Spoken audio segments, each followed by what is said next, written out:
bizleri yoktan var eden, Hazreti Muhammed'in ümmeti olmayla şereflendiren Allah'a hamdolsun. Fahri kainat olan serverimiz, insanlığın hak ve hakikat rehberi Hazreti Muhammed'e salat ve selam olsun. Kıymetli misafirler, bugün 12 Rebiyülevvel yani Hicri takvime göre Peygamberimizin dünyaya teşrif ettiği gündür. Peygamber Sevdaları Vakfı'nın düzenlemiş olduğu Mevlid-i Nebi etkinliğine hoş geldiniz, sefalar getirdiniz. Euzubillahimineşşeytanirracim.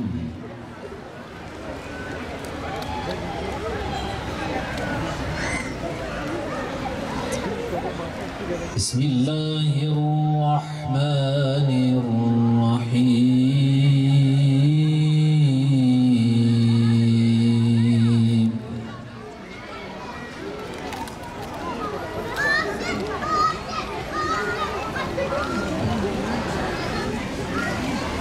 لقد كان لكم في رسول الله أسوة حسنة لمن كان يرجو الله.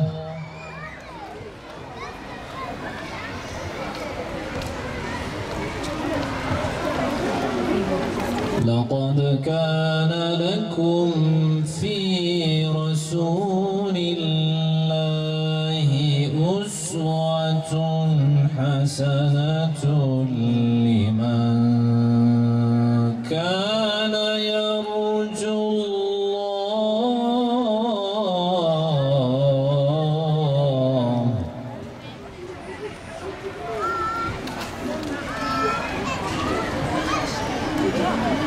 لقد كان لكم في رسول الله أسوة حسنة لمن كان يرجو الله واليوم الآخر وذكر الله كثيرا. إلا إيمانا وتسليما. فمنهم من ضرب نحبه ومنهم من ينتظر وما بدلوا تبديلا.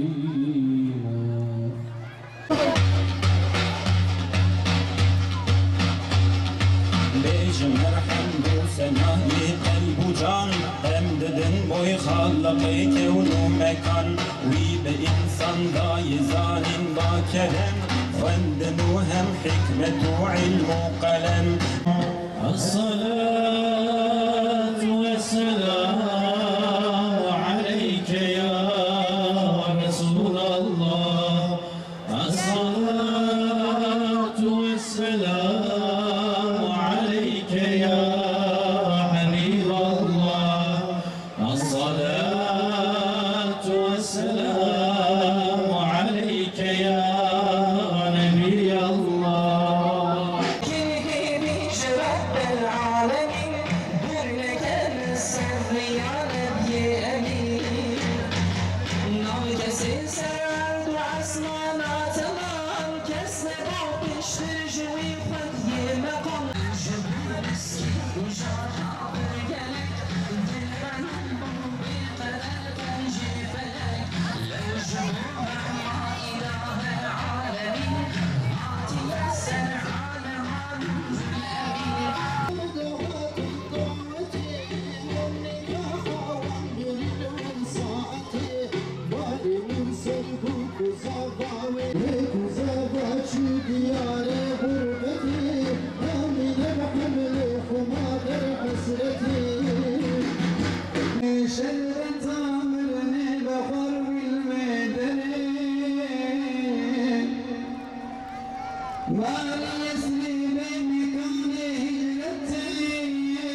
kimin sevmeler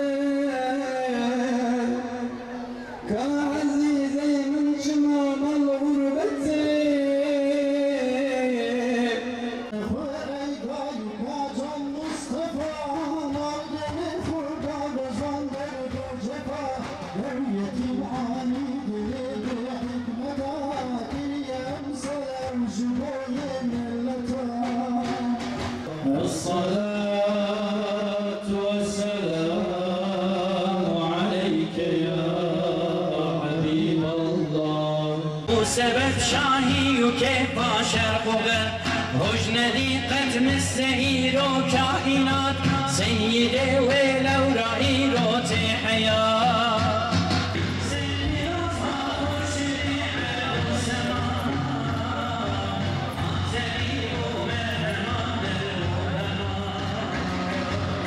O Muhammed sallallahu aleyhi ve sellem ki alemlere rahmet olarak gönderilmiştir. O Muhammed Mustafa sallallahu aleyhi ve sellem ki Allah Celle Celaluhu bizim için onun hakkında şöyle buyuruyor. لَقَدْ كَانَ لَكُمْ فِي رَسُولِ اللّٰهِ أُسْوَةٌ حَسَنَةٌ لمن كان يرجو الله واليوم الآخر وذكر الله كثيرا صدق الله العظيم. Şüphesiz sizin için Allah'ın Resulü'nde güzel örnek vardır. Sizler kimsiniz? Allah'tan rahmet umut edenler ve ahireti umut edenler, ahiretteki kurtuluşu, kıyamet gününde kurtuluşu umanlar, işte onlar için Resulullah'ta güzel bir örnek vardır. Demek ki Peygamber Efendimiz sallallahu aleyhi ve sellemin hayatı, yaşayışı, hal, hareketi, sözleri, davranışları bizim için örnektir. Eğer biz Allah'a inanıyorsak, eğer biz Allah'ın rahmetini umuyorsak ve eğer biz ahiret kurtuluşunu talep ediyorsak, Peygamber Efendimiz için, bizim için, evet Peygamber Efendimiz sallallahu aleyhi ve sellemin hayatında bizler için güzel örnekler vardır. O zaman bizim de onun hayatını örnek almamız gerekir. Onun siretini okuduğumuz zaman, onun hayatını okuduğumuz zaman, onun hadis-i şeriflerini okuduğumuz zaman bunların her birisi bizim için örnek olmalıdır. Eğer örnek olursa işte o zaman biz onu sevmişiz, biz ona tabi olmuşuz ve biz gerçekten ona tabi olmuşuz. Evet, Peygamber Efendimiz sallallahu aleyhi ve selleme tabi olmak bizler için farzdır. Nasıl ki Allah Celle Celaluhu yine şöyle buyuruyor. قُلْ اِنْ كُنْتُمْ تُحِبُّونَ اللّٰهَ فَاتَّبِعُونِي يُحْبِبْكُمُ اللّٰهِ. Eğer siz gerçekten Allah'ı seviyorsanız bana uyun ki Allah da sizi sevsin. Demek ki biz Müslümanların Allah Resulüne tabi olmamız gerekir ve bu bizim üzerimizde farzdır. Çünkü o bize Allah Celle Celaluhu'nun emir ve yasaklarını getirmiş ve Allah'ın mesajını bize iletmiştir. O mesajı bizzat kendisi yaşamış ve bizim de yaşamamızı istemiş ve o halde eğer biz de onun gibi yaşamaya çalışırsak o zaman Allah Celle Celaluhu bizi sevecektir. Değerli Peygamber sevdalıları, Peygamber Efendimiz sallallahu aleyhi ve sellem Mekke-i Mükerreme'de 13 yıl İslam'ı tebliğ etti, tevhidi tebliğ etti, büyük işkencelere, büyük zorluklara katlandı, ta ki Mekke-i Mükerreme'den Medine'ye hicret etmek zorunda kaldı. Medine'de de İslam devletini kurdu ve İslam'ı yaymaya devam etti. İslam davetini dört bir tarafa yaymaya çalıştı. Bir reislere, devlet reislerine mektuplar gönderdi. İşte Medine-i Münevvere'de daha çok Yahudilerle maalesef uğraşmak zorunda kaldı. Yahudiler birkaç kabileydi Medine'de. Benu Nadir, Benu Kaynuka, Beni Kureyza ve en sonunda da Hayber. Evet, Benu Nadir, Peygamber Efendimiz Aleyhisselatü Vesselam'ı bir değirmen taşıyla ezmek istediler.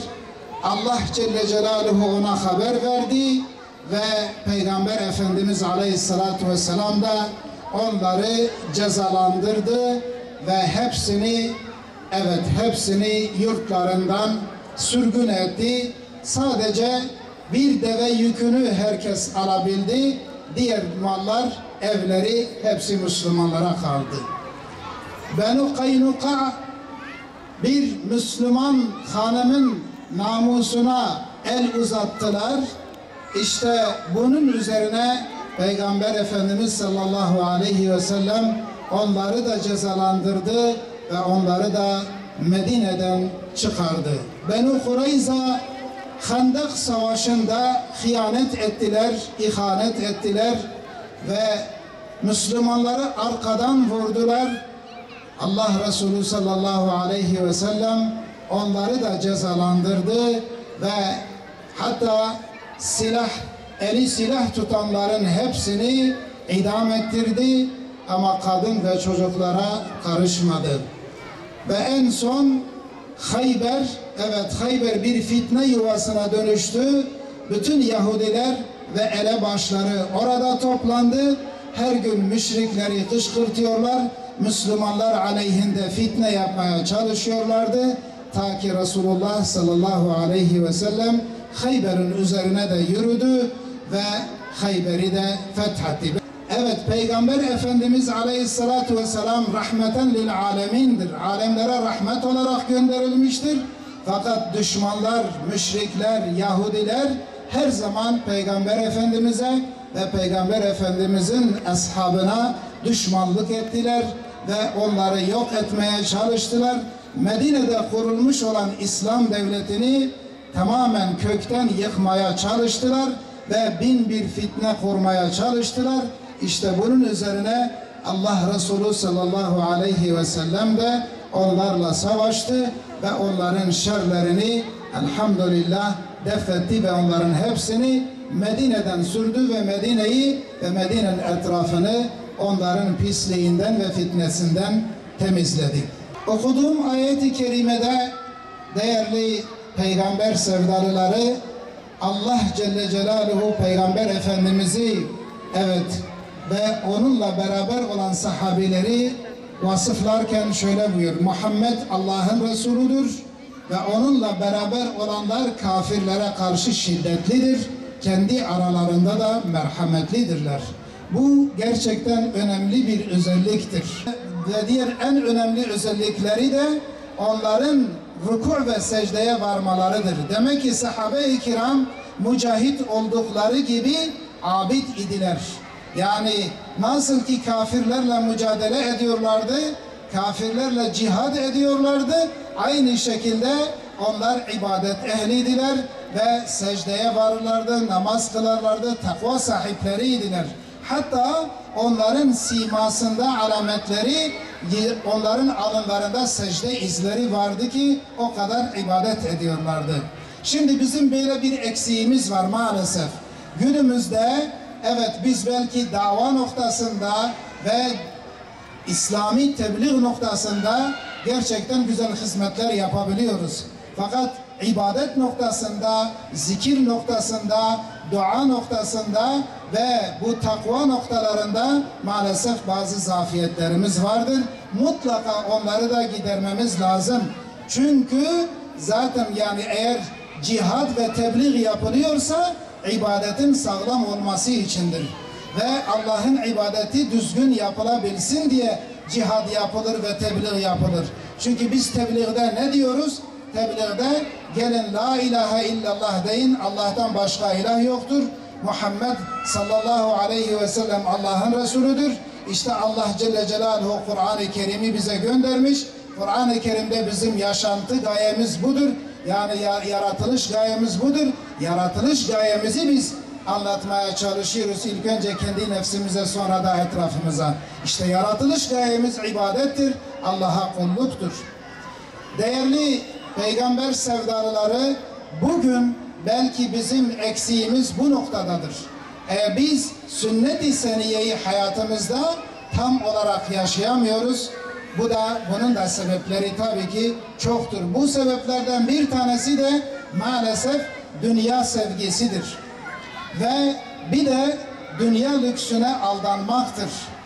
Peygamber Efendimiz sallallahu aleyhi ve sellem bir hadis-i şeriflerinde şöyle buyurmuş sahabe-i kirama: az kaldı ki milletler bir gün, evet milletler, İslam düşmanları, kafirler birbirlerini yemeğe, ziyafete davet eder gibi sizin üzerinize yürümeye davet edecekler.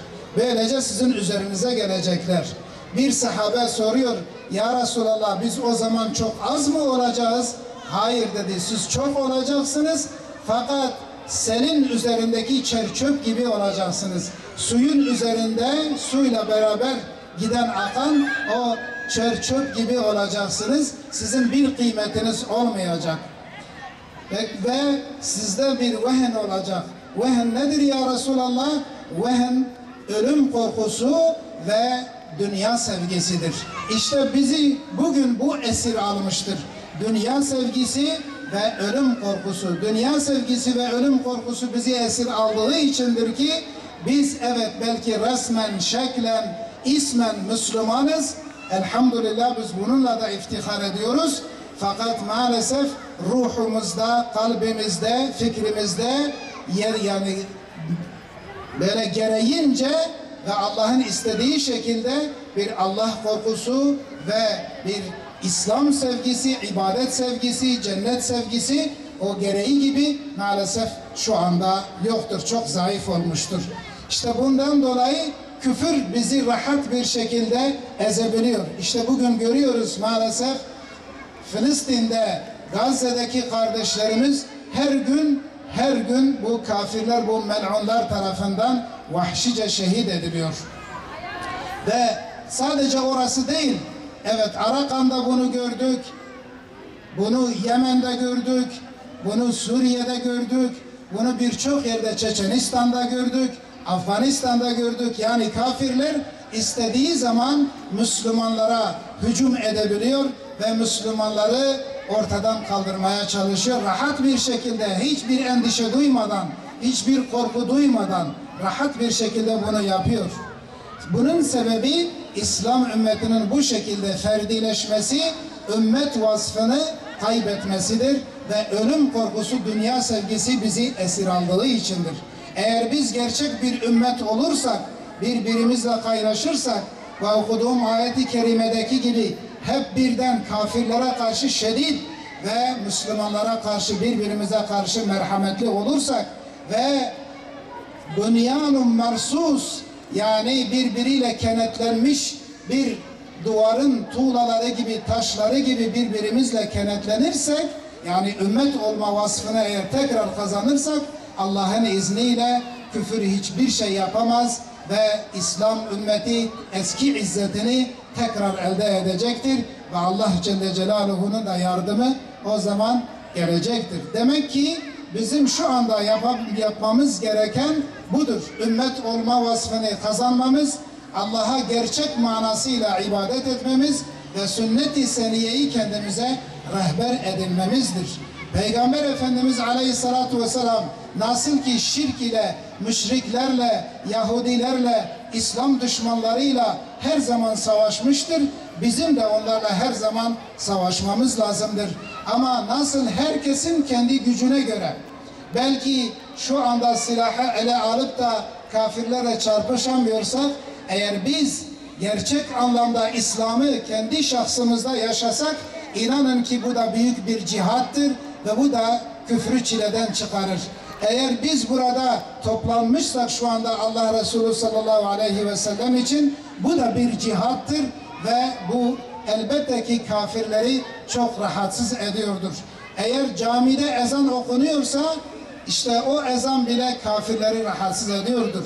Ve eğer biz sabah namazına, cuma namazına gittiğimiz gibi eğer sabah namazına da gidersek Selahaddin Eyyubi'nin dediği gibi eğer biz cuma namazında olduğu gibi sabah namazında da eğer biz camileri doldurursak bu büyük bir cihat olur ve bu ümmetin kurtuluşunu da elbette ki yakınlaştırır. İşte değerli kardeşlerim, bizim yapmamız gereken budur. Biz sünnet-i seniyeyi kendi hayatımıza hakim kılmamız lazım. Adın geçer, ebabil çığlığı vurur dağlarına ve gölgesi toprağa düşer.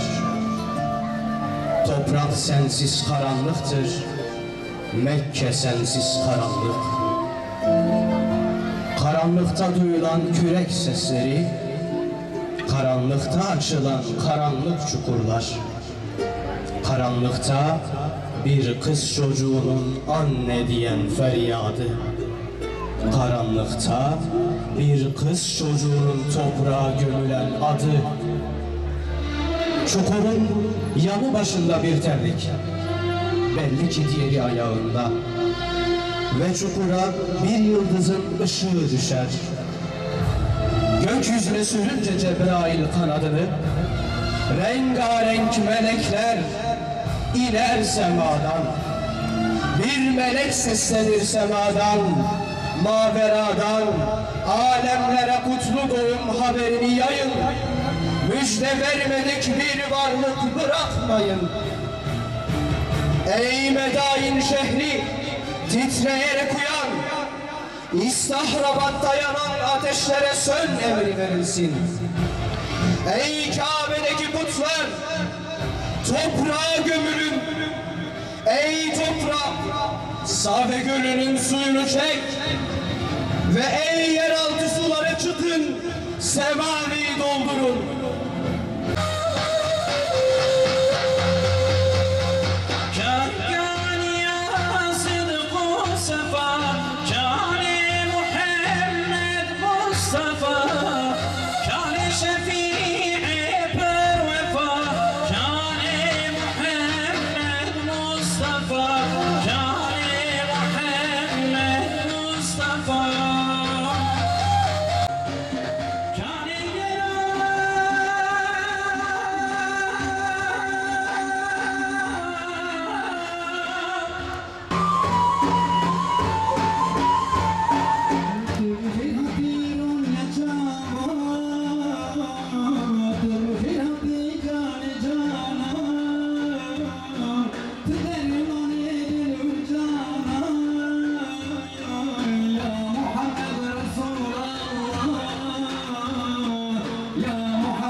Roja Muhammed veledi, dünya hamutel buyurur, dünya adalet hameli, ev dünyayı zulmü zor, ev dünyayı zulmü zor.